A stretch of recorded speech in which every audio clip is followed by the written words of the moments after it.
All right, in today's video, we're going to be trying to pump a little bit more power out of my Rotax 503. And as you can see, it has dual carbs. No, we're not going to turbocharge it. No, we're not going to supercharge it because that's things you really can't do to these engines. But you can adjust the needle jets. So that's what I'm going to be doing today.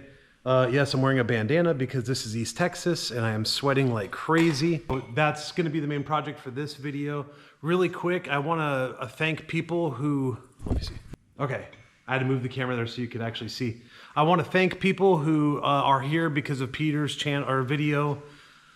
That wasn't the intention, but I do have a few hundred more subscribers because of the video I made with Peter, and I appreciate you coming, and I really, more importantly, appreciate the over 350 people who have gone, and actually almost 400. I don't know if it's all from the video I made or just a natural progression, but I know a lot of people went over there and subscribed to him. As you guys know, he put his last video out, and you know, I said it in my short I made on YouTube, but I'm moving the medical episode a little bit closer to my probable cause. Not that it matters, and I'm not the investigator, but still, number one is stall spin. You see in the videos how slow the plane gets, and it's got the floats and the 503. There's a lot of debate over 503s and that much weight. I know my airplane, if I have it at 900 and some odd pounds, and you know it's hard, it doesn't really like to fly without floats. So you could imagine with floats, maybe his engine was different. I don't know. I'm not here to speculate. It doesn't matter now because Peter's gone. The main thing is we all just support the channel. I did have a few people leave some negative comments, so I erased those comments off of my channel. I don't normally do that, but in the Peter's video case, I did because people are reading it, his family and stuff like that. They don't need to read negative things. There are two people out there that you comment on my videos, but I don't see it and nobody else sees it. That's why there is no interaction on it, because you were really rude before, so I blocked you from my channel.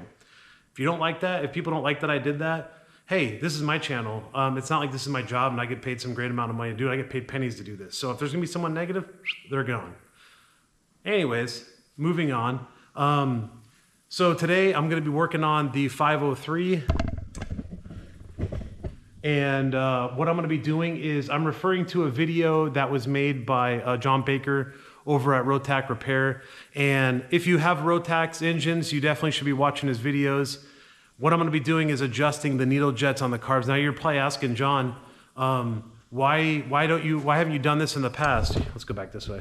Why haven't you done this in the past? You've had your plane for a couple years, and you know you've flown in the summertime. So last year at summertime, I was getting like under 6,000 RPMs, and this year I'm topping out at 5990. So yeah. I've decided to be a big boy and do the needle jets. I have a thing. I'm not a big fan of working on airplanes. I'm very mechanical, but like this goes in the sky with people in it, and that makes me nervous. I'm not an A&P. I am confident in myself. I've built many of other things. I took 2 Mini Coopers and made them one. Like I can do that type of stuff. And I always tell people I'm YouTube certified to do, you know, I go to YouTube and change out parts all the time. But in the airplane, it's a whole different story because let's be honest, I mean, you know, it's an airplane. So it's really important compared to a car where you could just pull over. So I'm gonna start doing that stuff. I wanna get way more involved in it. I wanna take that class that you can do so that you can do your own inspections, and I wanna know more about my engine. So I've been watching more of John's videos. And as you see now, I'm doing this, which this is a really simple thing for the record. I do all my fuel lines and filters and stuff and spark plugs and things like that, so shouldn't be that much different doing something like this. It's just more technical. So there is one hiccup. So one hiccup that I realized is I have to remove these screws or these little bolts or whatever on the top. And this thing that's holding my fuel pump is in the way of this one. So what I'm gonna do is start with this one and see where it is, where it's adjusted at, because if it's, I believe the way it's set up is, if, I'm gonna look this up before I start, but if it's in the bottom is for summertime. So if it's in the second notch with the little rubber ring under it, then I'm just gonna put it back together and say, hey, obviously that's not the scenario here. If it's on the third notch, winter mode, which is where I was told it was, then I'm going to move it down to the summer notch, which I should have done 2 months ago. So that's the plan. Yeah, so here we go. Okay, actually, I just thought of something. We should take the airplane out and do a run up so I show you guys where the RPMs are. Duh. You guys can watch me move it out really quick. Watch this video. This is super random. I saw it on TikTok last night, but this is the definition of new fear unlocked. You know how people say new fear unlocked? Watch this really quick. And for the record, this has nothing to do with the airplane that's in it. Just watch.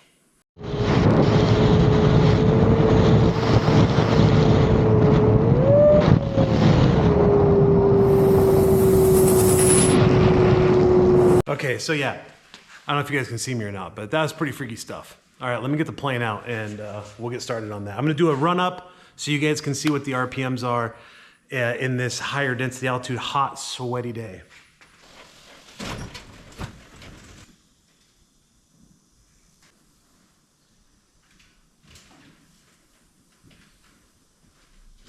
You do have to take it off the stand because obviously you're gonna sit in the plane because you're doing a full static RPM run up. So I'm gonna get it fired up. I'm gonna get my other camera and show you guys from inside the cockpit. Hey, bro.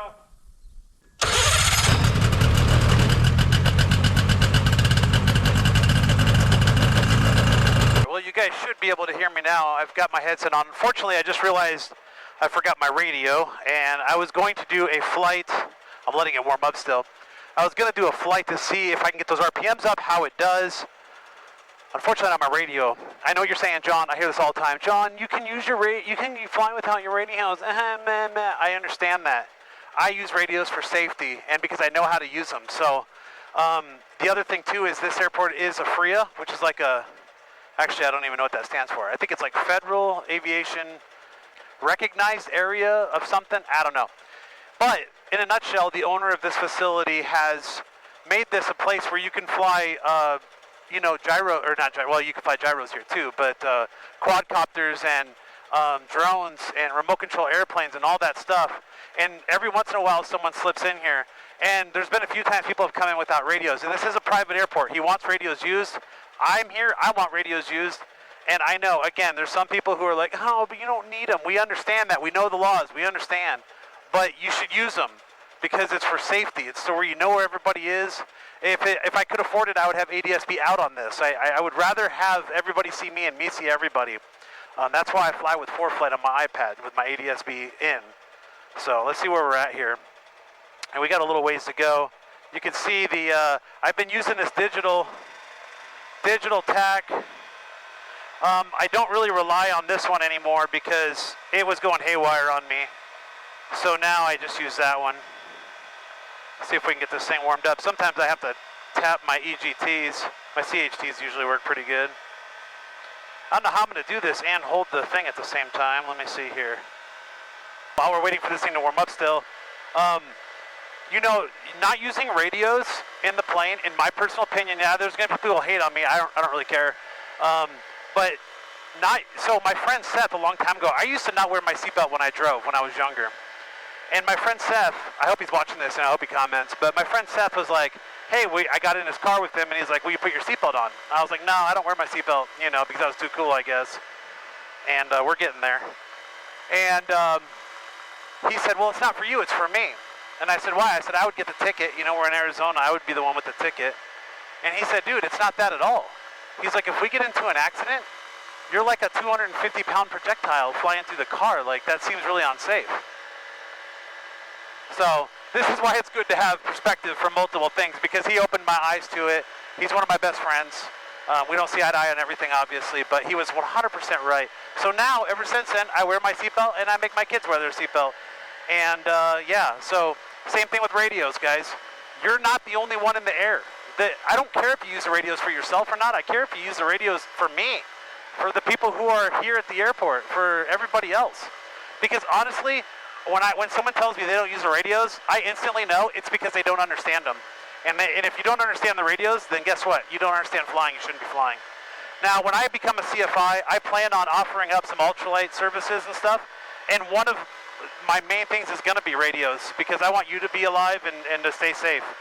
And, you know, and I want you to be out of my way too, or where we can communicate with each other. But anyways, back to the video. So we're getting pretty close here. I think we're good enough now to do the run-up. Or not the, well, let me see. I'll probably do a run-up really quick. I usually go to 4,000. We'll just do a quick. I know some people go, oh, I don't do that, and blah, blah, blah.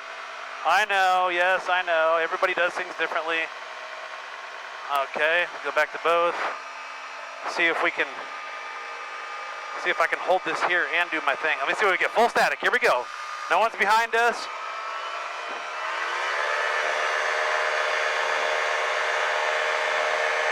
All right, guys, I had to take my hand off. So we saw 60, I think 60-60 was the most I saw, or 60-40. So let's do this and see what we find. See if we can change that a little bit. All right, I'm just gonna do it out here, even though the sweat is forcing through my little headband and down into my face still. But you saw what we got the RPMs to, so now I'm gonna work on it and see if I can see what notch it's in. Also, one of the things we always talk about is the belts, you know. Jason over at the Cotton Patch just sent me a post or a thing of one of these items you can get that's a tension tester for belts. So I might try to pick that up and see. I know what you're saying, John, you shouldn't take this off because the spring's gonna shoot, right? Well, in John Baker's video, he shows you how to take just a technique. So you have to watch his video. Actually, you're gonna see it right now. So sorry, John, if you're watching this. Okay, let's take that up. But basically what you do is you take this and you just take the spring off. So you just pull the spring out like this. I don't know if you guys can even see this or not. But yeah, you just back it out, twist it, just like how you would install a new one, I guess. Again, I've never done this, so bear with me here, ladies and gentlemen. Mostly older gentlemen, based off of the analytics. Oh, you guys probably noticed in the video that I had a girl there. That's yeah, that's my girlfriend. She's oh no, it's all the way at the bottom. Crap. Okay, I need to make a few calls and see if that's something I should change or not. Okay, stand by. That's my girlfriend. She's a model. She couldn't stick around. She's Nordic, and so she's from Denmark, and her name is popular female Nordic names. Her name is Freya. Yeah. All jokes aside, I just thought I'd give it a try. Sorry, hate me, whatever. But yeah, so let me call somebody and see what they say about where the needle is. I'm learning. One day I'm gonna know it all, I promise you. But right now I'm learning. And when you're learning, you shouldn't be embarrassed to ask questions, because you don't know, you don't know. I'm not a mechanic. So he did verify that it was at its summer setting. I did find, and I'm gonna run it up one more time, and maybe it's dumb, but let me see, I'll show you. So, you know, there's this jet here that's for idle. I know it doesn't, he says it doesn't do anything in when you're getting high power, but it's, one of them was completely closed. I don't know how that's possible. So I cracked it open half a turn. So the only thing I really have left that I could do for summertime would probably be to get a different prop. I'm thinking if I had a warp drive or some prop where I could adjust the pitch, then maybe I could, you know, get more out of it. So I think that's pretty much what I'm gonna be limited to for now. So let's do one more run up and see if doing that changed anything. I know for you people who do this, you're gonna go, John, you're driving me crazy. No, it's not gonna do anything, but I'm gonna do it anyways. And not also that, like, I just took the carb apart and put it back together. So I wanna make sure it still runs. Back in the plane, letting it warm up again. Really quick, since I've talked about Rotax repair, I feel like I need to be kind of push him a little bit, because anything you can do to learn, you should be doing it. What's his name? Jason Shepard or whatever. He says a good pilot's always learning. And I don't know enough about mechanical stuff. It's my guilty admission, and I want to know everything. So I'm going to, once I'm done with the CFI stuff, I'm going to really get myself involved in the mechanical stuff. But the reason I'm saying that is you should go over to John's page. I'll link it down in the description. It's called Rotax Repair. If you have a Rotax, you should watch it. He's got so many 503 videos, and I haven't gone too deep in them yet because of the fact that I'm working on my CFI stuff and I don't want to overdo my brain. So anyways, I'm just going to do a run up and see if that little idle jet made a difference and once it warms up. And I know it probably didn't, but I'm going to do one more. And I put the car back together, so I want to make sure everything's okay, obviously.